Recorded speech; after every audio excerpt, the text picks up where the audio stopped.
See, best race of F1 I've ever seen. Full stop. Okay.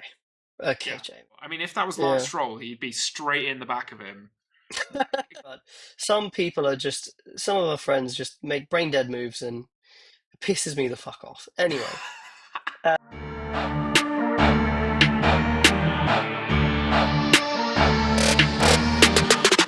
welcome back to Formula Frauds for another podcast type thing, I guess. Um, Podcast so type it's thing. a podcast type thing. Those of you that are new, I'm Krish. Yeah, and I'm Jamie.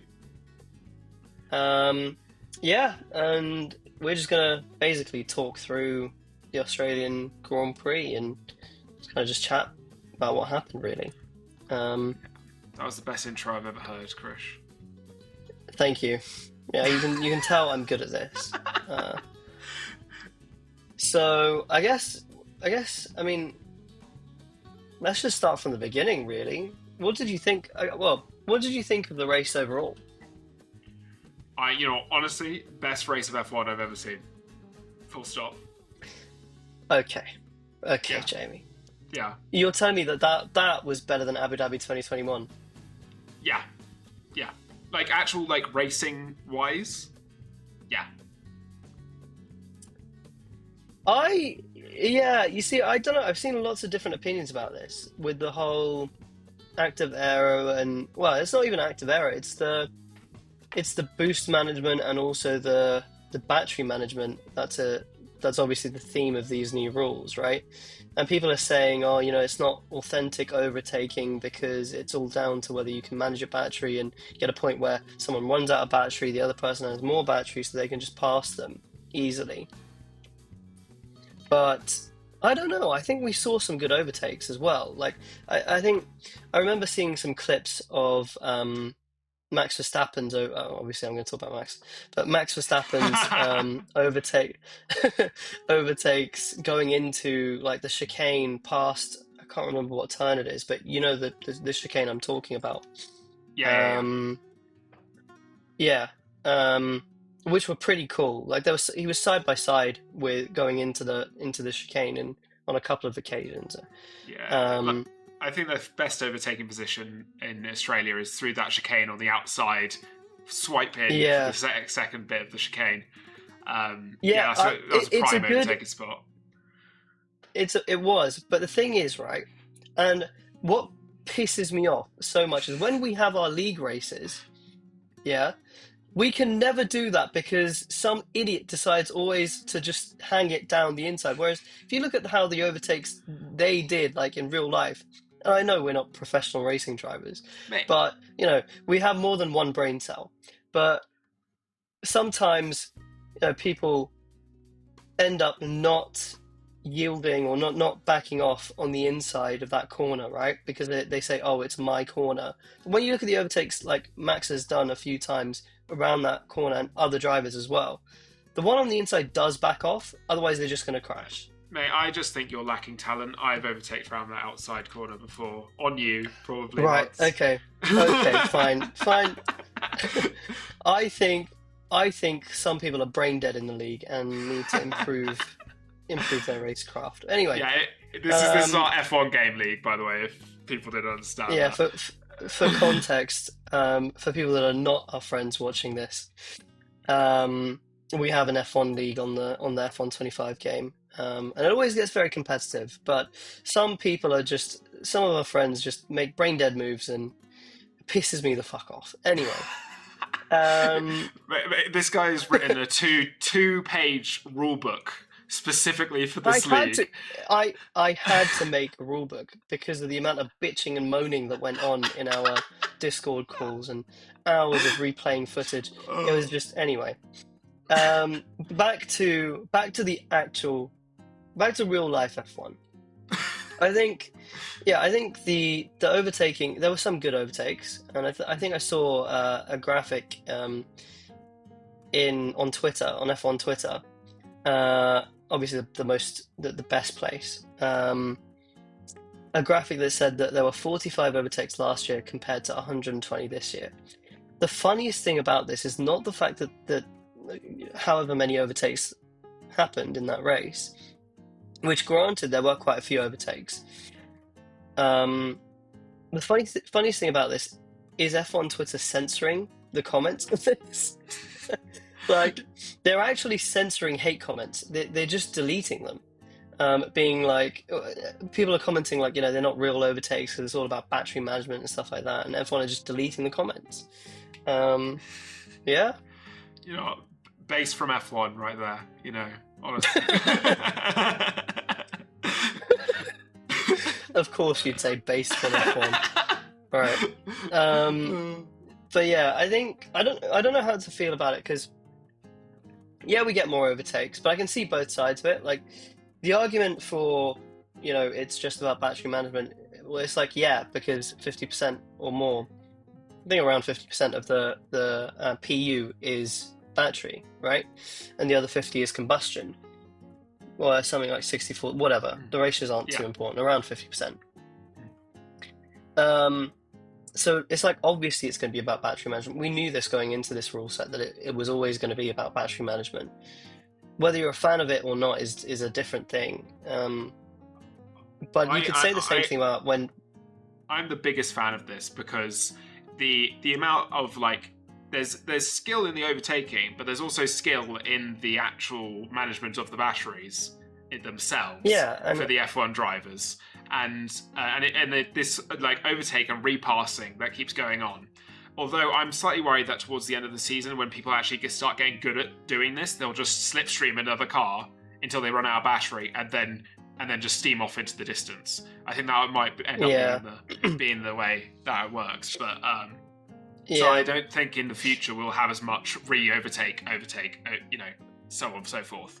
So well, I think I agree with you. It does add another dimension to what the drivers have to do, and it just means they have to race in a slightly different way. I don't think it's a bad thing necessarily.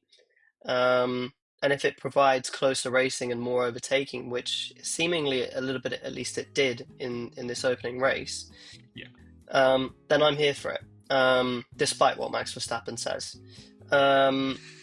But I think the other side of the coin is, for people that are hating on this rule set, is like, you could argue the same with DRS. When DRS was first introduced back in 2010, people were saying the same thing, that it's artificial overtaking because you get within a second of car in front, you press DRS, you open the rear wing, and the reason you can overtake them is because of the extra speed you've got as a result of lower drag on the straights. So it's the same thing, but I think these are just devices to help with closer racing. And from what I understand, the whole point of them changing these rules is to help with close racing. That's what they want to achieve ultimately, because that's what the fans want to see. I'm not completely a fan of the fact that they have to lift off so much on the straights. I think it'd be nicer to see racing that is just full throttle, and like you can actually, like, I don't know, don't have to keep lifting on the straights and stuff. But yeah. I mean, it would obviously be better if you didn't have to lift, but I guess the lifting is part of the recharge sequence, so you can just attack again later on. So in a way, I like this rule set, but obviously we disagree. Yeah, well, I think it's just drivers need to adapt. I don't completely disagree with you. I just think I think it's nicer in some ways, and I think it's not as great in some other ways. My ideal would be if they had V10s with biofuel in them, because I think then there wouldn't be this bullshit of having to fully manage your battery and stuff like that. And I think if you really wanted something like this, you've got Formula E for a reason. I agree with that. But like I say, I'm not a hater of the rules, but I'm also not someone that loves the rules either. All right, should we get into the actual race events? So, firstly, Piastri's crash. Yeah, Piastri's formation lap blunder. It wasn't even formation lap, was it? I think it was the installation lap. Yeah, it was. I think it was the installation lap. It wasn't. It wasn't the formation lap. It was the installation lap that he binned it. Yeah. I mean, he just took too much curb, from what I could tell. I mean, people have crashed from there so many times before. It's like the most common crash place. So, like, you'd think for somebody, who's Australian, knows this track well, would, hit that curb at speed. It's kind of a rookie error from Piastri. No offense to Piastri, but he's been in the season. He's been in Formula One for a little bit now as well. You'd think he wouldn't. Also, why is he going like that quick on an installation lap? If you look at the replay, it's almost like he's like driving at full pace on an installation lap. I don't know whether that's probably deliberate from the team asking him to do that, but or to charge battery, but I don't know. But when you look at the onboard, you see that he's like a little bit on the white line, which does send him. But the other thing is I don't think he was expecting the torque that he got back from the car. Yeah. So the torque was inconsistent, which ended up causing him to crash as well. I think Sainz had something similar under a safety car or something like that back in Australia last year or another race. Remember Sainz talking about something to do with the torque is inconsistent and something like that. I think especially with this rule set anyway, you're going to go into your battery deployment is a huge part of it.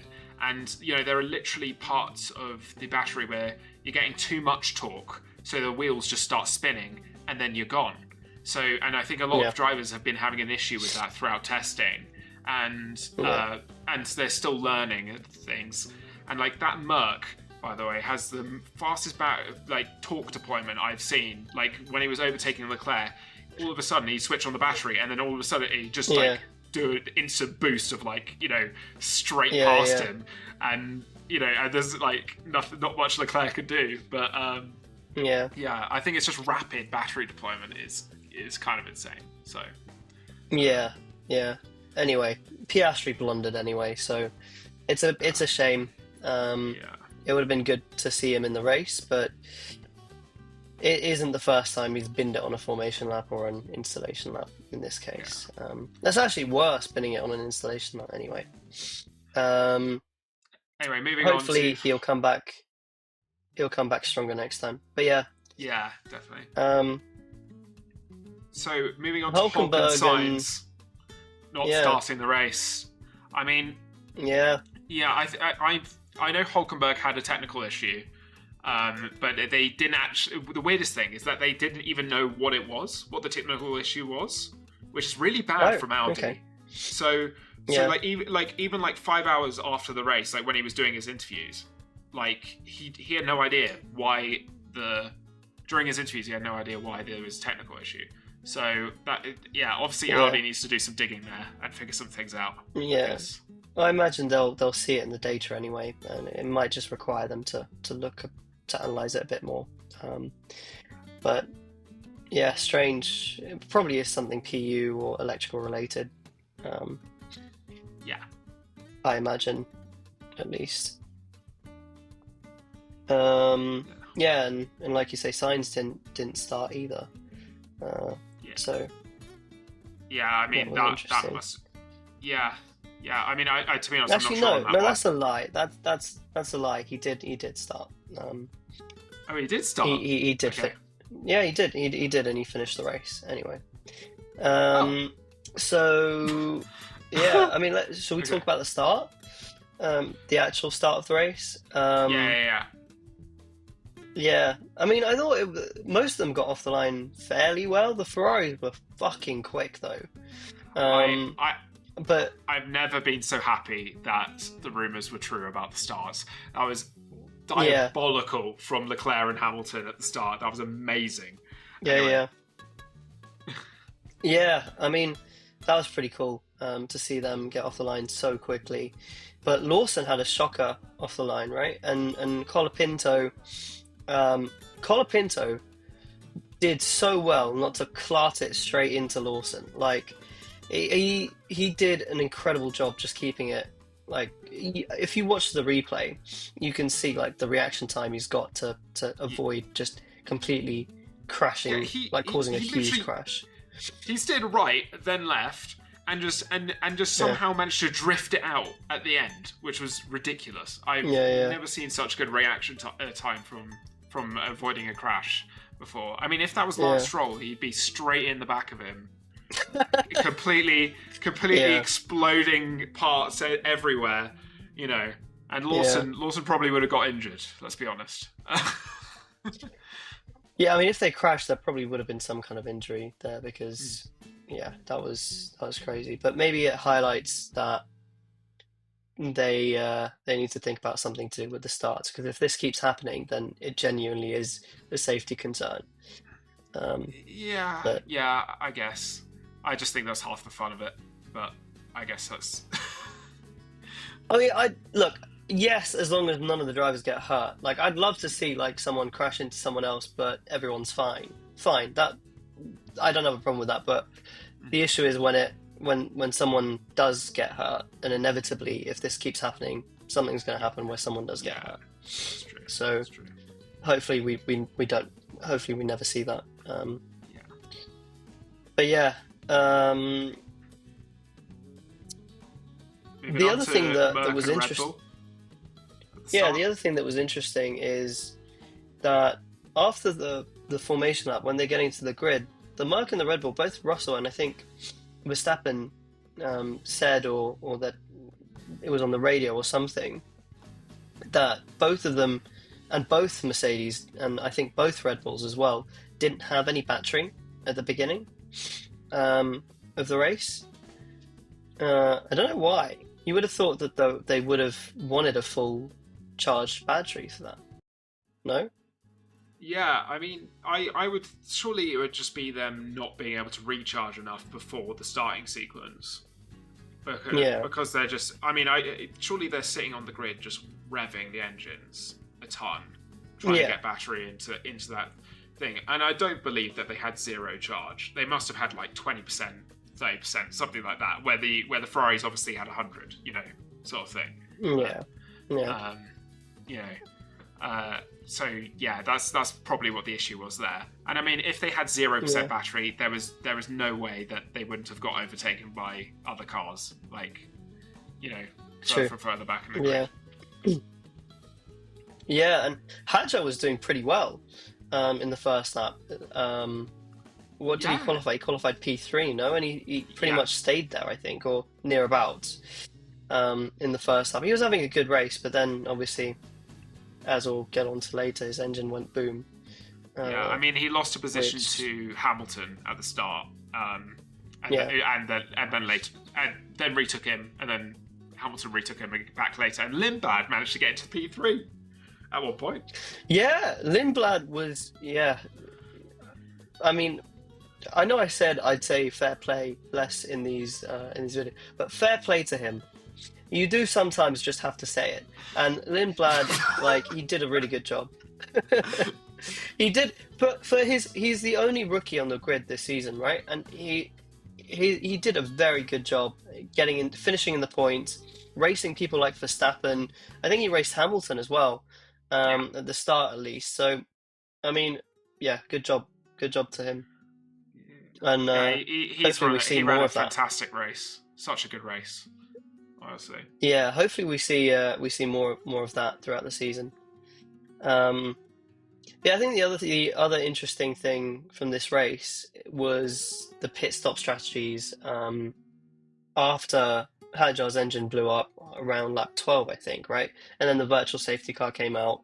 Yeah. I mean, Ford, true to the name, fix or repair daily. We probably were expecting their engine to blow up. I can't lie.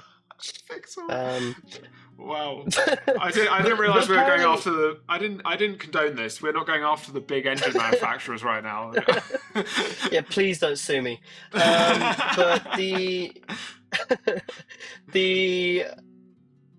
what was I going to say?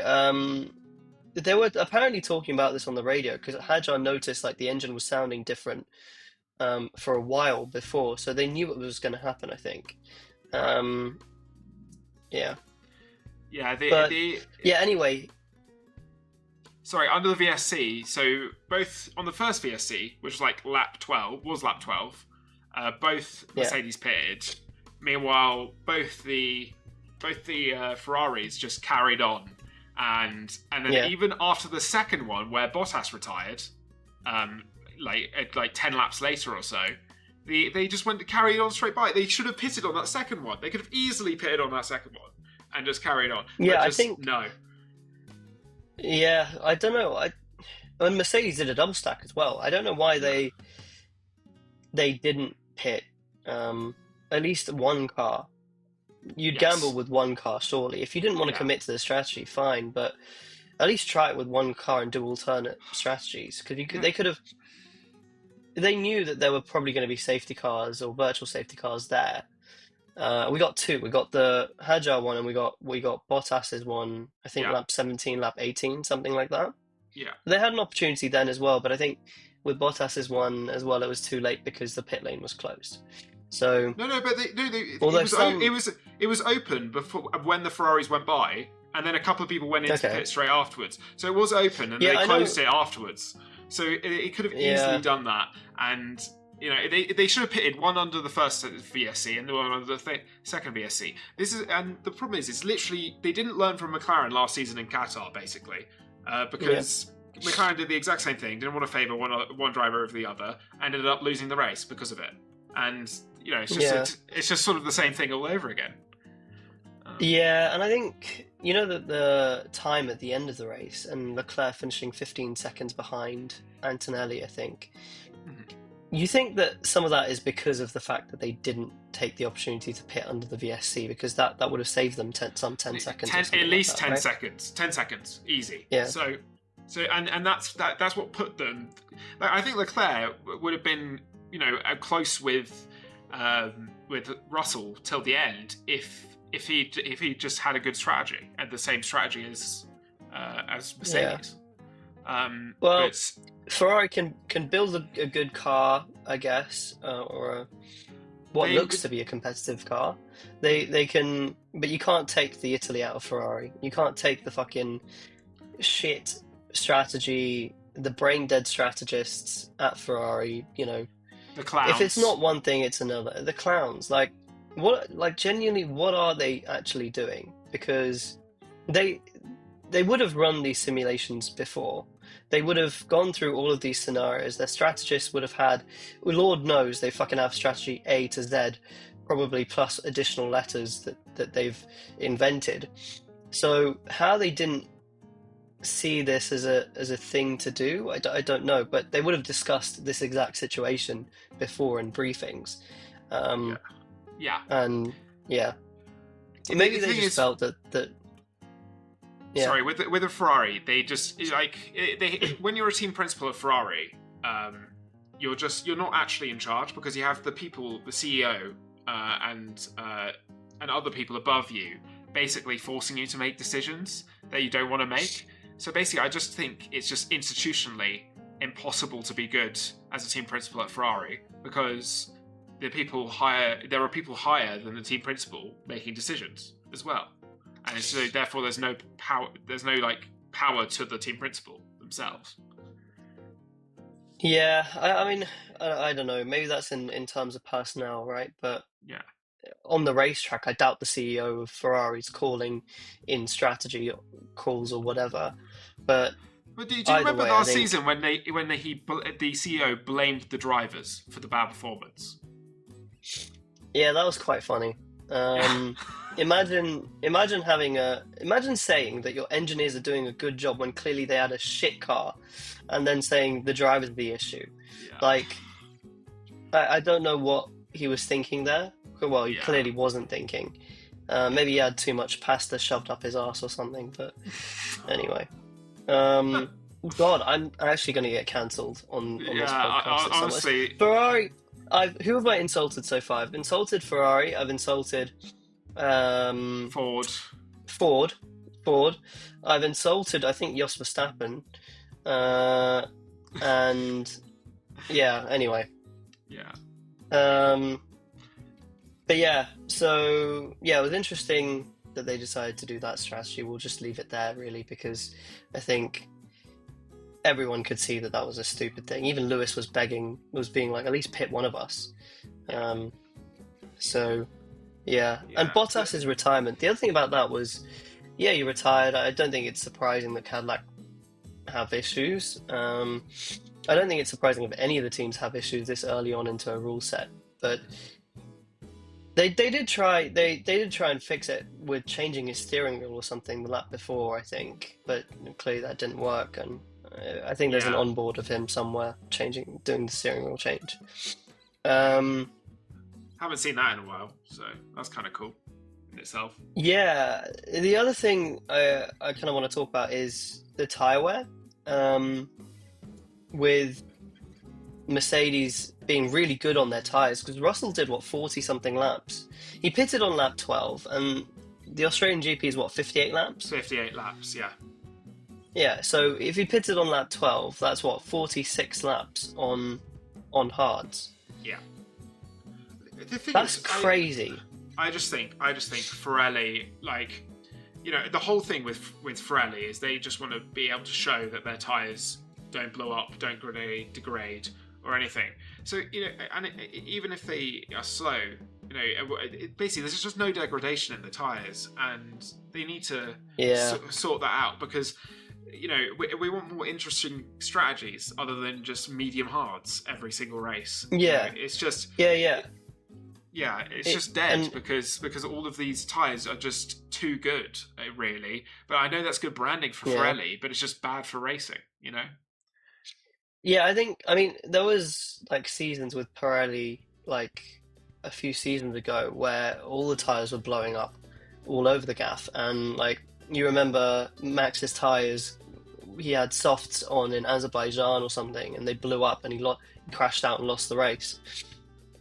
And I think a few seasons back before then as well, there were tyres blowing up everywhere in certain races.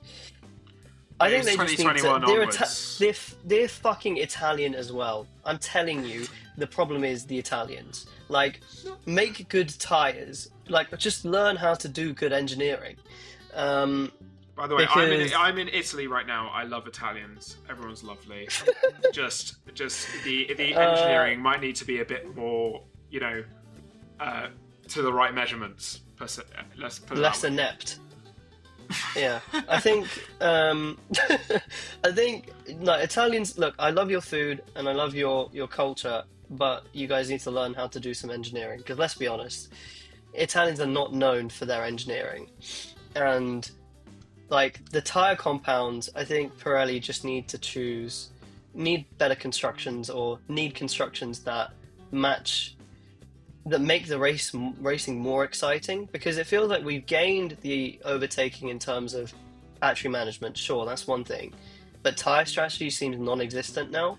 If a car is able to be so good on their tires that they can do a one-stop and go on hards for 40 something laps, 46 laps, surely that's an issue. Yeah, it's a problem that they need to sort out. I mean, even with like having good... Sorry, yeah, you go. Yeah, even with having like good tires and all that, the Mercedes like was very good on its tires, but it shouldn't be able to be so good that it can last 46 laps.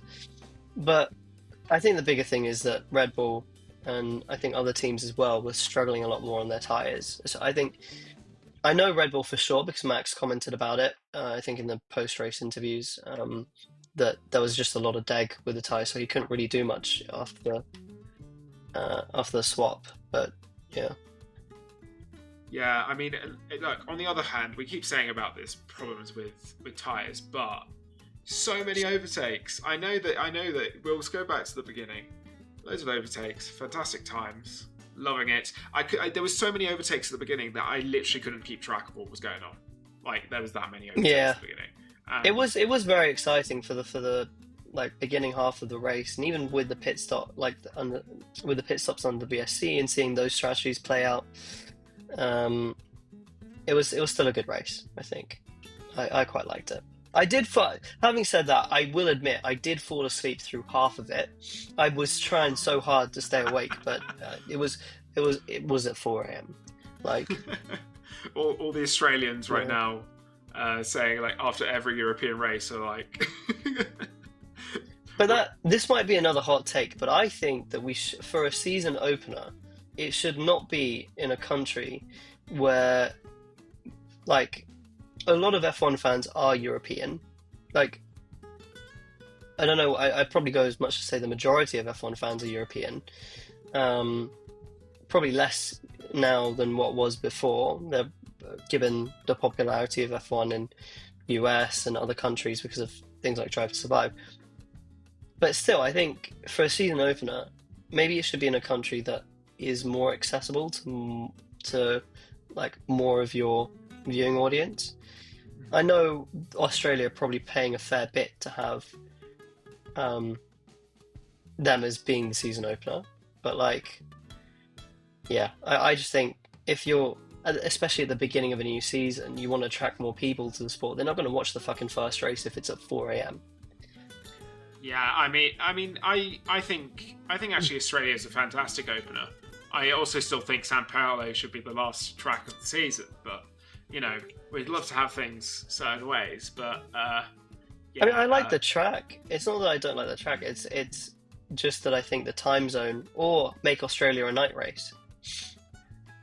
Yeah, I guess, but yeah, I do think all the Australians will be seething in the chat right now, considering how many European races they have to watch at 4 a.m. But yeah, well, I mean, I would actually be so down to see a night race or a sunset race for Australia. That would be cool to see, but I don't know the logistics around that. I think Albert Park just doesn't have the floodlights or whatever, or the safety measures to do it. But I could be wrong again. I could be just chatting shit about that. But moving back to the new regs, by the way,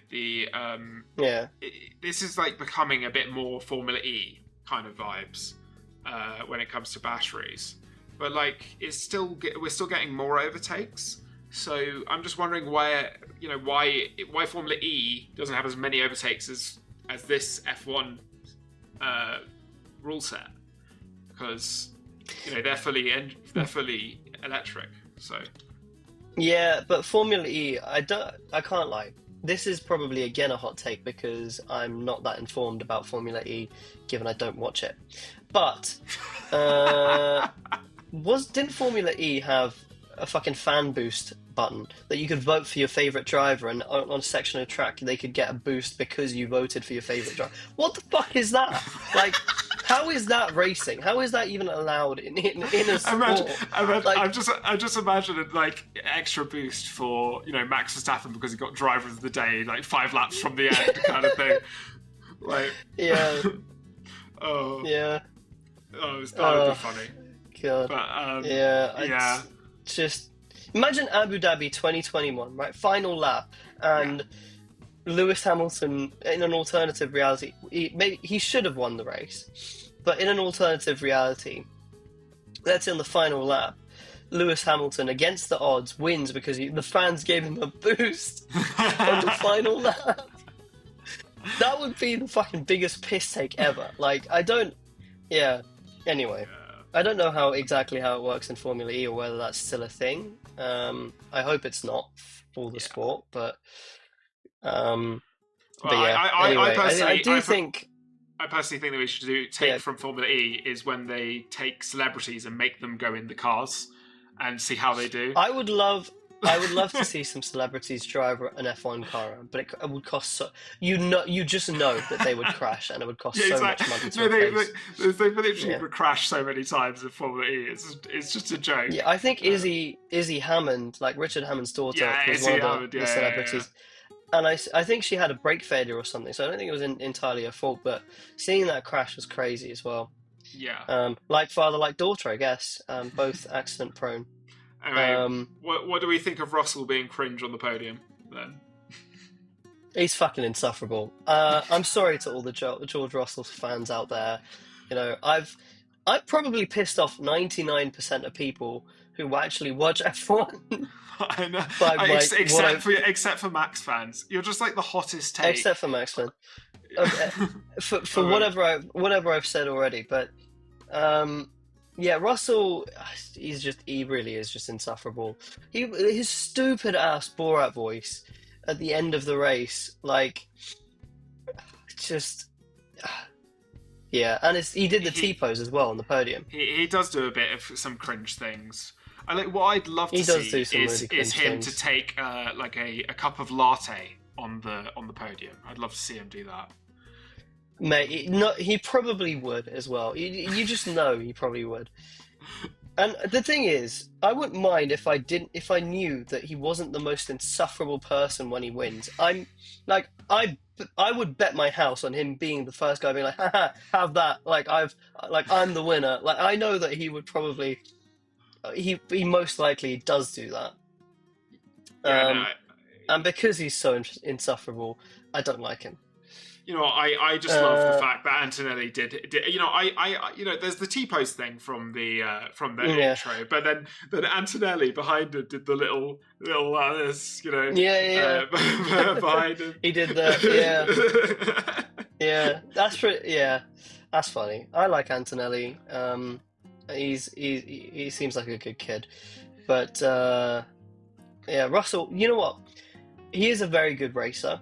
And I will give him that. He is a very, very good racer, but I just think he's insufferable.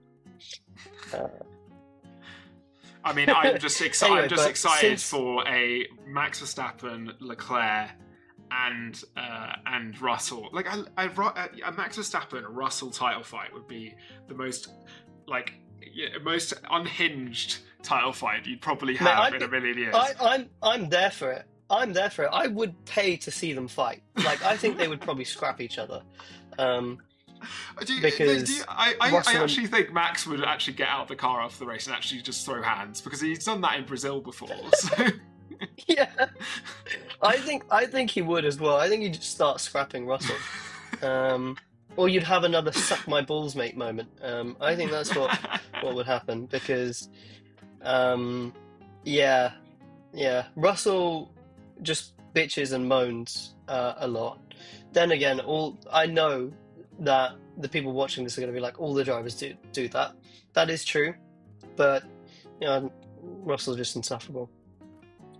But anyway, I guess I'm just gonna have to. I'm gonna have to deal with it, though. I know you're gonna say that's the end of the podcast. I just want to say one more thing. I'm going to have to deal with Russell being insufferable, because it's probably going to be Merc Dominance this season, isn't it? Probably, yeah. I mean, it's not looking good, to be honest. So, I hope that it's not, and I hope that it's closer throughout the season, but we'll see. Yeah. Anyway, Jamie, you can say what you were going to say now. Yeah. Well, thanks to all you to us frauds for being dumbasses and hating on the entire world, it seems, for some reason. But anyway, thanks for watching the podcast. It's been great having you here, and congratulations if you made it to the end. Cheers, guys. Yeah, thanks for watching. Bye bye.